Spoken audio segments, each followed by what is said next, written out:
Halo Sobat Dinkes, kembali lagi bersama saya Nani di PDKT, Podcast Dinas Kesehatan Tangsel. Kali ini saya ditemani oleh narasumber kita, Dr. Aprilia Krisliana MKM. Beliau selaku Ketua Tim Kerja P2PM Pencegahan dan Pengendalian Penyakit Menular Dinas Kesehatan Kota Tangerang Selatan. Dok, gimana kabarnya dok? Sehat? Baik, Mbak Nani. Baik, oke. Sobat Dinkes, berbicara terkait kesehatan yang memang sedang marak juga sekarang diperbincangkan, yaitu terkait DBD. DBD ini masih menjadi hal yang cukup serius di kalangan masyarakat, terutama saat musim hujan ya dok ya. Betul. Penyakit ini bisa bikin siapa aja itu menjadi lemah ya dok. Terus juga bahkan beresiko fatal kalau nggak ditangani secara langsung nih Sobat Dinkes. Maka dari itu pada episode kali ini kita akan membahas terkait DBD.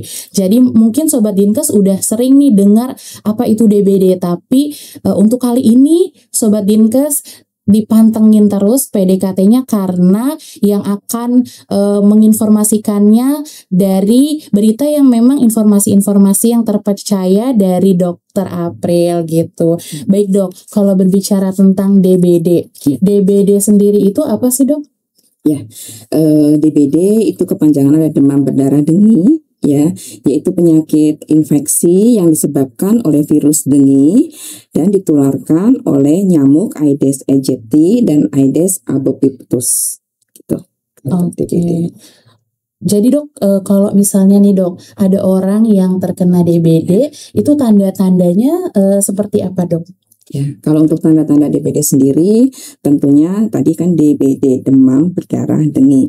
Dari situ kita bisa melihat bahwa tanda-tandanya tentunya adanya demam. Ya, ada demam, ada nyeri kepala, nyeri otot, tulang, dan lain sebagainya. Dan untuk demamnya sendiri sebetulnya demam yang cukup tinggi di atas 38 derajat Celcius, bahkan bisa sampai 41 derajat Celcius.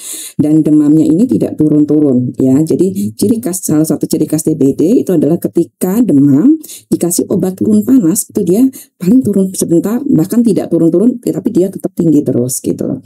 Demamnya ini bisa berlangsung 2-7 hari, bahkan bisa sampai 10 hari. Nah, demam tingginya itu sebetulnya berlangsung dari awal, dari hari pertama dan hari ketiga. Nah, di hari keempat sampai ke-6 itu biasanya ada penurunan. Dan ini patut diwaspadai karena ini merupakan bukan kesembuh, tapi lebih ke fase kritis gitu. Kita harus hati-hatinya di situ. Dan di hari ke-7 sampai 10 dia akan naik lagi, dan ini fase pemulihan. Dan kalau bisa melewati fase kritis berarti masuk ke fase pemulihan, orang ini bisa sembuh. Dan satu lagi tadi ada namanya berdarah ya, B-nya itu berdarah, artinya ada tanda-tanda perdarahan. Baik tanda-tanda perdarahan yang masih di bawah kulit, kita namakan peteki, baik ruam maupun bintik-bintik merah di kulit, yang kalau ciri khasnya adalah ketika bintik-bintik merah ini kulitnya diregangkan, itu dia tidak hilang bintik-bintiknya. Tapi kalau tidak ditolong cepat, dia akan bisa sampai ke perdarahan spontan, bisa mimisan, bisa gusi berdarah, bisa buang air besar berdarah, bisa muntah darah dan lain sebagainya. Inilah yang bisa membuat kegawatan.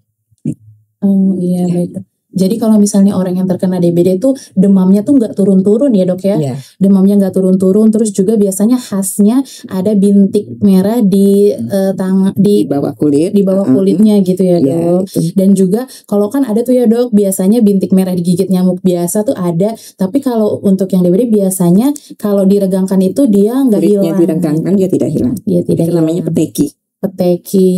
Oke, itu ya Sobat Dinkes, itu yang tanda-tanda khasnya ya dok, yang biasa terjadi. Oh iya dok, berarti kan tadi ya dok ya, kalau misalnya ada orang yang sudah terkena DBD nih dok, atau sudah terdiagnosa DBD, itu harusnya pertolongan pertamanya tuh seperti apa ya dok ya? Ya, pertolongan pertama untuk DBD adalah pertama istirahat total, ya, jadi pasien harus bed rest. Yang kedua adalah pertolongan untuk demamnya, di mana bisa diberikan obat anti demam ya, tetapi hati-hati dengan obat anti nyeri karena hampir mirip-mirip nih ya.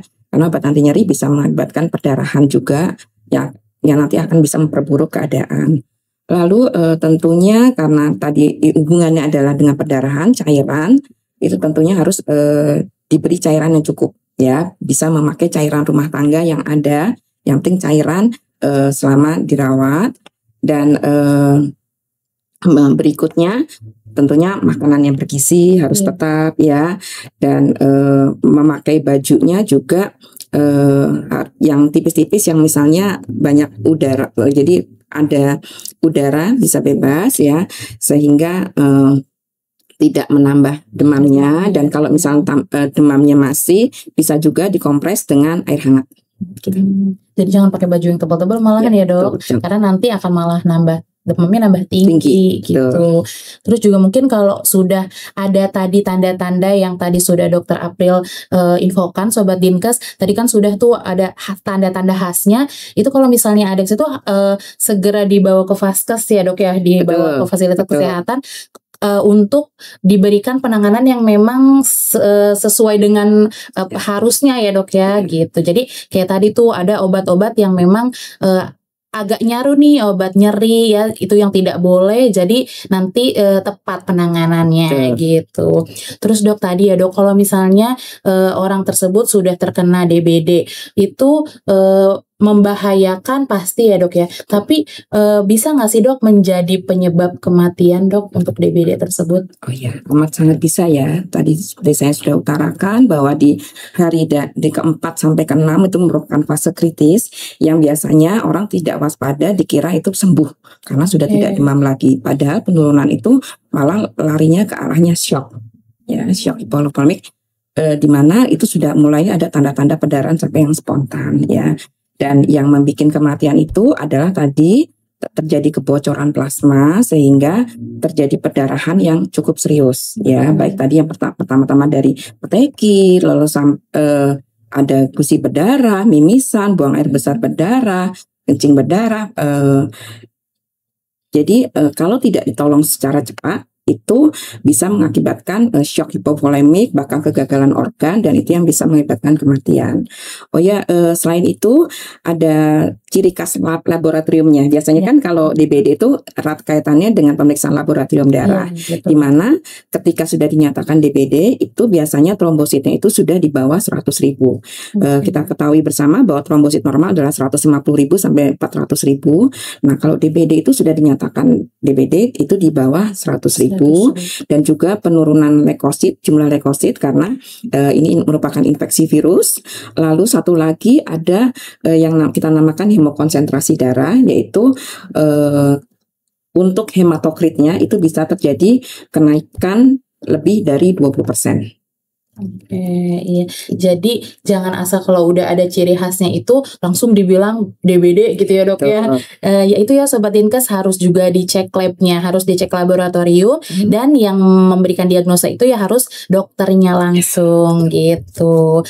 Terus dok, untuk cara pencegahannya nih dok, supaya tidak terkena DBD itu seperti apa dok? Oh iya, karena kita hubungannya adalah dengan nyamuk, ya tentunya cara pencegahannya adalah pemberantasan sarang nyamuk. Kita kenal namanya PSN plus, kita ditambahin 3M plus, PSN 3MS plus.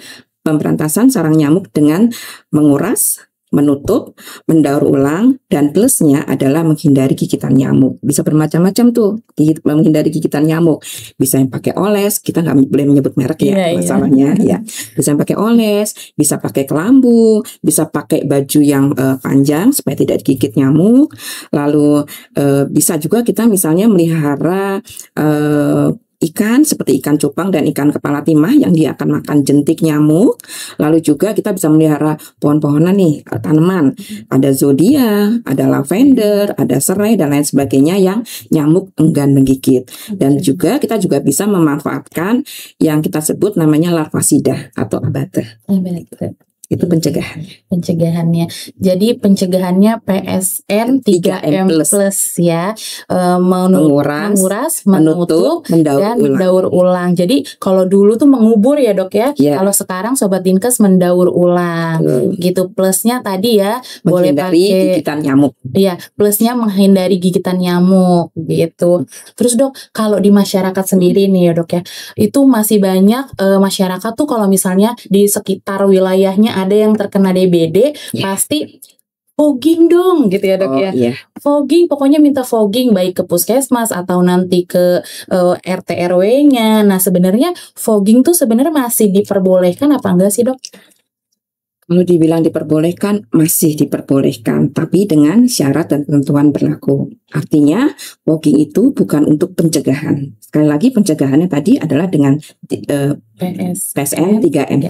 Tapi fogging itu dilakukan ketika memang sudah ada kasus ya. Jadi fogging itu untuk membunuh nyamuk dewasa dan ini tujuannya adalah untuk memutus mata rantai penularan penyakit. Ya. Jadi ketika ada kasus DBD itu ketika masuk ke rumah sakit dan kita buktikan juga dengan KDRS, jadi dengan surat keterangan masuk rumah sakit bahwa diagnosanya adalah benar-benar DBD, itu segera dilaporkan ke puskesmas. Nah, nanti kita akan pihak puskesmas nanti akan mengecek kondisi wilayah tempat tinggal penderita. Jadi dilihat tuh di situ itu namanya penyelidikan epidemiologi atau PE ya, di mana akan dilihat di rumahnya penderita dan lingkungannya apakah ada jentik nyamuk di rumah dan wilayah tersebut ataukah juga adakah penderita lain di sekitar tersebut. Kalau memang benar di rumah tersebut memang ada jentik nyamuknya, berarti penularannya adalah dari rumah tersebut, sehingga itu berhak untuk di fogging. Gitu. Itu namanya kita namakan adalah fogging fokus ya, karena memang jelas bahwa penderita tersebut ketularannya dari rumah tersebut. Tapi kalau PE-nya negatif, kita tidak sarankan fogging, tetap kita menyarankan adalah tadi PSN 3M+ tadi. Jadi untuk kasus-kasus tertentu ya dok ya, itu masih diperbolehkan fogging. Jadi nggak semuanya harus di fogging ya dok ya. Yang paling penting adalah PSN 3M+ tadi Sobat Dinkes. Terus dok, terkait dengan kebijakan yang sudah ada ya dok ya, pengendalian kasus DBD ini, terus juga dan inovasi yang sudah dilakukan oleh Dinas Kesehatan Tangsel sendiri nih, apa saja dok?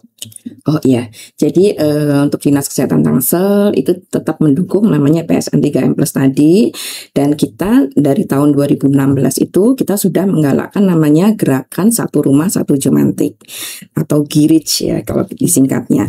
Jadi gerakan satu rumah satu jumantik itu adalah setiap rumah itu mempunyai satu jumantik sendiri di masing-masing rumahnya. Boleh kepala keluarganya atau kepala keluarga menunjuk anggota keluarga yang lainnya untuk menjadi jumantik di rumahnya sendiri. Artinya setiap minggu itu dicek ini tempat-tempat yang sekiranya akan tergenang air dan sehingga nyamuknya ini menjadi berkembang biak, itu tadi dilakukan PSN 3M+ tadi ya. Jadi di rumahnya juga sekaligus untuk bersih-bersih nih gitu. Jadi sehingga tidak ada jentik, tidak ada nyamuk di wilayah rumahnya.